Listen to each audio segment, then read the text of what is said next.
বলেছেন, ফুদ্দিলতু আলাল আম্বিয়া বিসিত, আমাকে আল্লাহ রাব্বুল আলামিন অন্যান্য নবী রাসূলদের চাইতে 6টি বিষয়ে বিশেষ শ্রেষ্ঠত্ব দিয়েছেন, বিশেষত্ব দিয়েছেন, মর্যাদা দিয়েছেন। এটা অন্য কাউকে দেয়া হয়নি।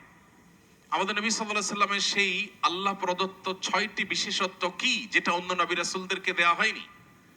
সে সম্পর্কে নবীজি সাল্লাল্লাহু আলাইহি সাল্লাম নিজে বলেছেন, নাম্বার 1, উতিতু জাওয়ামিআল কালিম, অল্প কথায় অনেক কিছু ব্যক্ত করার অসাধারণ ক্ষমতা আল্লাহ তাআলা আমাকে দিয়েছেন। এই জন্য নবী করিম সাল্লাল্লাহু আলাইহি সাল্লামের ছোট ছোট হাদিস, মাত্র 4 শব্দ, 6 শব্দ, 8-10 শব্দের হাদিস, এটার ব্যাখ্যায় শত সহস্র পৃষ্ঠা করা যায়। তার বহু হাদিস আছে যেগুলো এতটাই মৌলিক যে ওই একটা হাদিসের মূলনীতির আলোকে হাজার হাজার মাসআলা উদ্ঘাটন করা যায়, আবিষ্কার করা যায়। এরকম তাকে স্বল্পভাষী, অল্প কথার ভিতরে বহু কিছু বুঝায় দেওয়ার অসাধারণ ক্ষমতা আল্লাহ তাআলা তাকে দিয়েছেন, যেটাকে জাওয়ামিউল কালিম বলা হয়। এজন্য নবী সাল্লাল্লাহু আলাইহি সাল্লাম খুব বেশি কথা বলতেন না, মৌলিক কথা বলতেন। তিনি নামাজের পর সাহাবীদের উদ্দেশ্যে যে কথাগুলো বলতেন, খুব অল্প কথা বলতেন। বিভিন্ন হাদিস আছে যে হাদিসগুলো আবৃত্তি করতে গেলে, পাঠ করতে গেলে বা বলতে গেলে বক্তব্য আকারে দেখা যায় যে সেগুলো দিতে, বক্তব্য হিসাবে পেশ করতে 2 মিনিট লাগে, 3 মিনিট লাগে।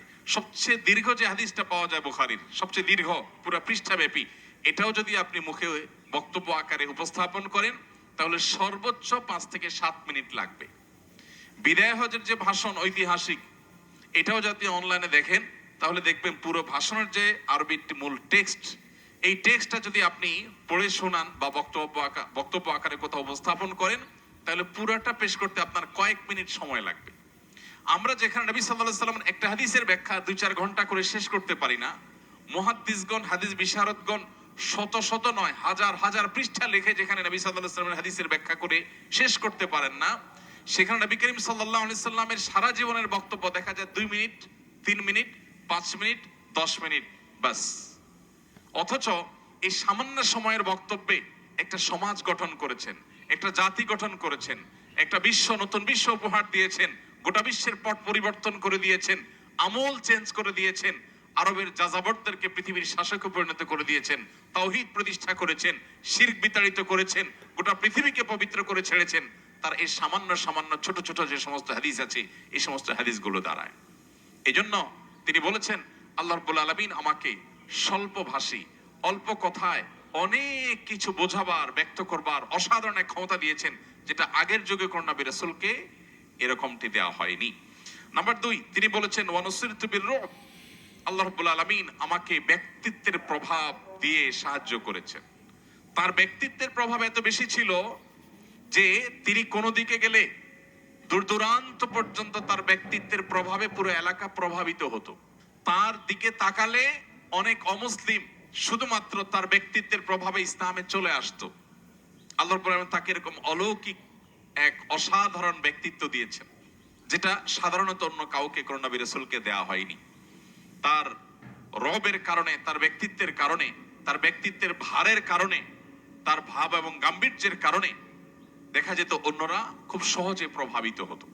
নাম্বার 3, তিনি বলেছেন ওয়াহিল্লাত লিয়াল গানাইম, আপনারা কোরআনে কারীমে আদম আলাইহিস সালামের ছেলে হাবিল এবং কাবিলের ঘটনা কোরআনে কারীমে পড়ে থাকবেন, যে হাবিল এবং কাবিল উভয় ভাই আল্লাহর কাছে কিছু নজরানা, কিছু জিনিস আল্লাহর রাহে দান করেছেন, কিছু খাবার পাহাড়ে রেখে আসছেন।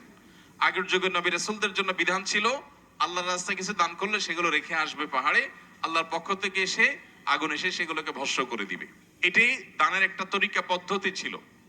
এবং অনেক সম্পদ যেগুলো আল্লাহর রাহে দান করা হতো কিংবা যুদ্ধলব্ধ সম্পদ, এগুলো ভোগ করবার অনুমোদন বিভিন্ন নবী রাসূলদের আমলে বা তাদের শরীয়তে ছিল না। নবী সাল্লাল্লাহু আলাইহি সাল্লাম বলেছেন এগুলো ভোগ করার সুযোগ আল্লাহ আমাদেরকে দিয়েছেন। আমরা যুদ্ধলব্ধ সম্পদও ভোগ করতে পারি, তার বন্টন নীতি কোরআনে দেওয়া আছে।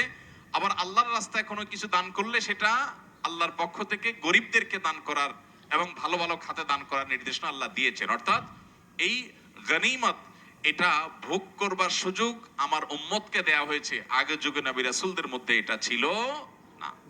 এরপর 4 নম্বর হলো ওয়াজুইলাত লি আল আরদু তাহুরাও ওয়া মাসজিদা, আমার জন্য গোটা পৃথিবীর সকল ভূখণ্ডকে পবিত্র করা হয়েছে, যে কোনো জায়গায় যে কোনো মাটিতে আমি নামাজ পড়তে পারি, তায়াম্মুম করতে পারি, এই সুযোগ আল্লাহ তাআলা আমার উম্মতকে দিয়েছেন, যেটা পূর্বের যুগের নবী রাসূলদের জন্য এতটা ব্যাপক সুযোগ বা সুবিধা আল্লাহর দেওয়া শরীয়তে ছিল না।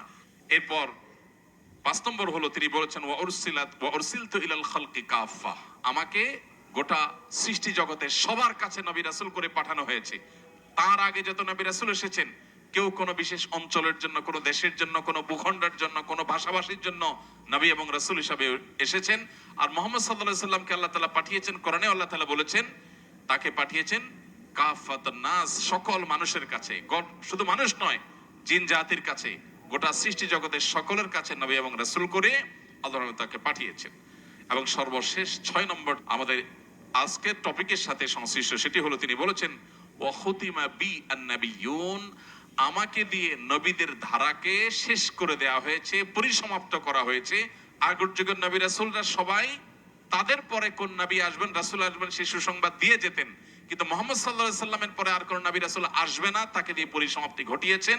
এটা ছিল তার বিশেষ মর্যাদা। প্রিয় ভাইরা আমার, হাদিসটি সহিহ ইবনে হিব্বানে, সহিহ মুসলিমে বর্ণিত হয়েছে। হাদিসের আলোকে দিনের একেবারে আলোর মতো পরিষ্কার হয়ে যায় যে মুহাম্মদ সাল্লাল্লাহু আলাইহি সাল্লাম সর্বশেষ নবী এবং রাসূল। প্রিয় ভাইরা আমার, নবী করিম সাল্লাল্লাহু আলাইহি সাল্লামের আরেকটি হাদিস আছে, তিনি বলেছেন আমার এবং আগের যুগের নবী রাসূলদের উপমা হলো একটি ভবনের মতো, যেই ভবনটা খুব চমৎকার করে নির্মাণ করা হয়েছে, প্রতিটা ইট খুব সুন্দরভাবে স্থাপন করা হয়েছে, ভবনটা কমপ্লিট হয়েছে, কিন্তু ভবনের উপরে একটা জায়গায় একটা ইটের জায়গা ফাঁকা আছে। দর্শনার্থীরা দেখে অভিভূত হয়ে যাচ্ছে যে গোটা ভবনটা অত্যন্ত চমৎকার, কিন্তু ভবনের একটা ইট এখনো রাখা হয়নি, অপূর্ণাঙ্গ জায়গাটা খালি আছে। নবী সাল্লাল্লাহু আলাইহি সাল্লাম এই হাদিসের পরে বলছেন যে আমি হলাম আল্লাহ তাআলার